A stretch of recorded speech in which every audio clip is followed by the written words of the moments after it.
Airfix has announced its 2024 model kit range, and there are a few surprises, as we kind of expected there might be. Find out what they've been up to right here on Gary's Stuff.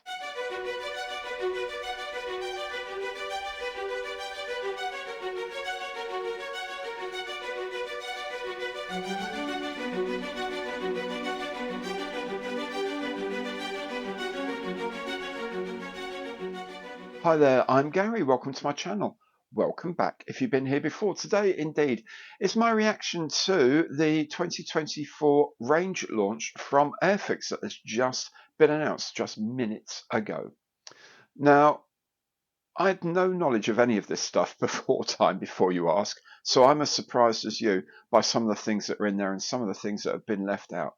I'll be having a chat with the Airfix management tomorrow on a live stream, and then later on an edited version of that live stream. But for now, I'll just give you my reaction to what I've seen, I guess. If you like the show, and I hope you do, please do remember, give it the old imperial thumbs up on the like button below, because every like counts. If you haven't done so yet, you might want to subscribe to the channel, hit that bell, and you'll be notified of all my future content as it is published.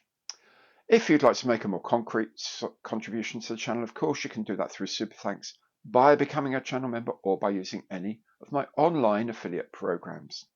So let's make a start and have a look at the new tool releases announced for 2024.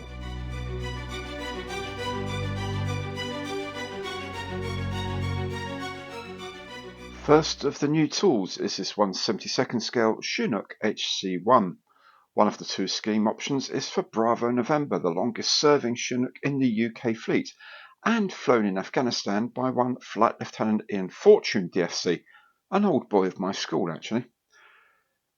Second is the mighty B-24 Liberator, again in 1/72nd scale. This has been a very well received choice. I think it will make an amazing kit, and of course there's plenty of future scheme and setup options. Then there's the Bristol Bulldog Fighter in 1/48 scale. Now this is a bit of an oddity in a way, but welcome nonetheless as a major part of the history of the Royal Air Force.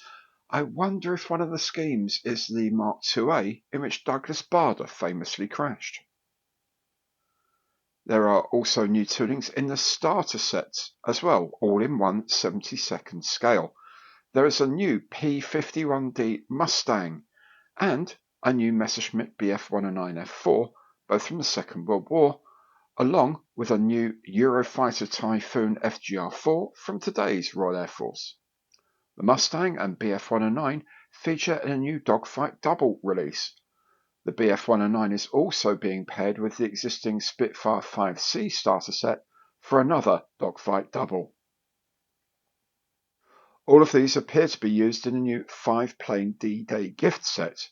The new Spitfire, Bf-109 and P-51 are boxed with the 2022 Tempest 5 and the much older Focke-Wulf FW-190, a kit that really needs replacing.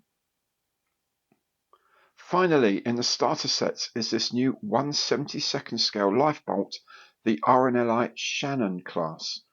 Alongside this, the existing 1/72nd scale 7 class lifeboat is being reissued.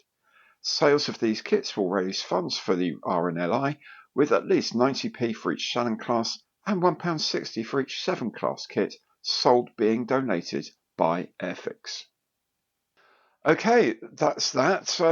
Why don't we have a look at what they have re-released with new parts, or indeed with new schemes, or both.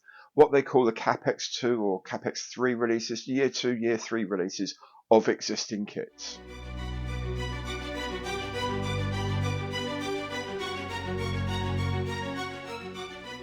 This year's Capex releases are led by this kit to make either the F8 or FR9 Meteor in 1/72nd scale. The FR9 was the subject of the 2023 Airfix Club kit, and the F8 will probably feature the stacked rocket armament used by the Royal Australian Air Force. That 2023 Club kit not quite as exclusive now, it seems. Also in a new parts release is the Bristol Beaufort in 1/72nd scale, here in the Mark 1A version used mainly in the Mediterranean theatre. I'm hoping it will include the radar aerials under the nose and wings. There's also an updated release of the de Havilland Chipmunk in 1/48 scale in the T10 or T20 versions. The schemes provided are for the Netherlands, Portugal and Ireland. Not entirely sure about the new parts claim here, but I'm sure we'll find out more. And finally, the Cromwell tank in 1/35 scale gets some new parts to correct the wheel setup of the existing kit.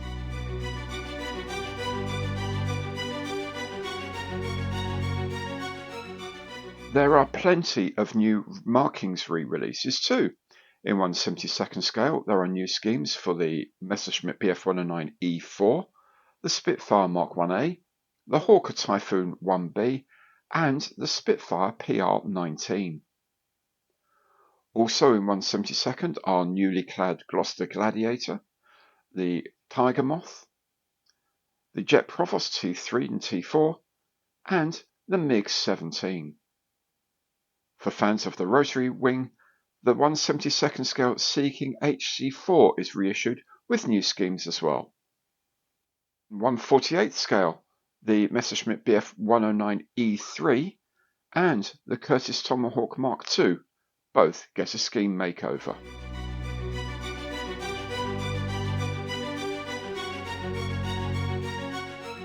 Finally, there are some re-releases that are going unchanged from their original boxing.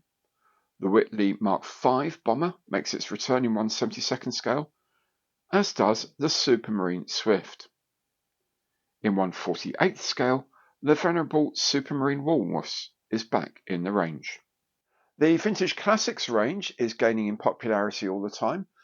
Let's see what they've got for us this year from the archive.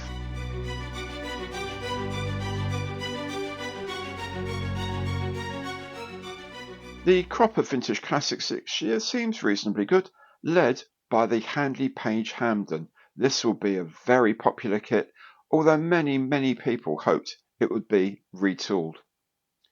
Then there was the Bristol Belvedere, again a very much requested reissue of a favourite kit.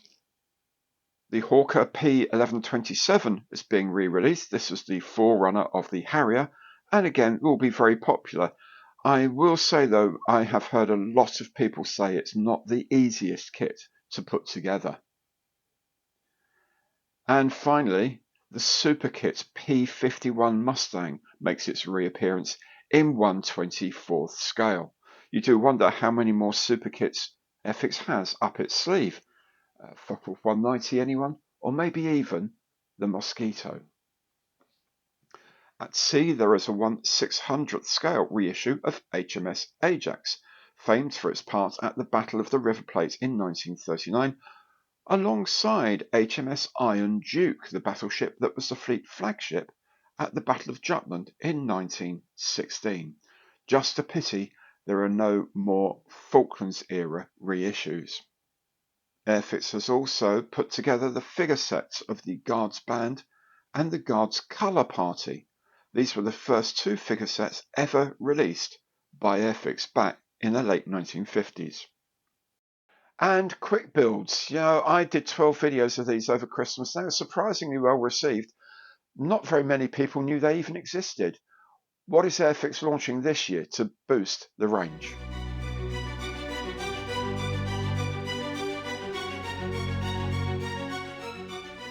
Quickbuilds see two radical new toolings this year. First is the 1/35 scale Tiger 1 tank, which, despite being all clicked together, has fully working tracks. There's also a companion Sherman Firefly tank, also with working tracks and thankfully without the bow gun that rather marred the starter set release a couple of years ago. And for the modern day petrolhead, there's the new Lamborghini Huracan Evo. There it is then. I'm probably as surprised as you for a lot of this stuff, and probably as unsurprised at some of the things that aren't there.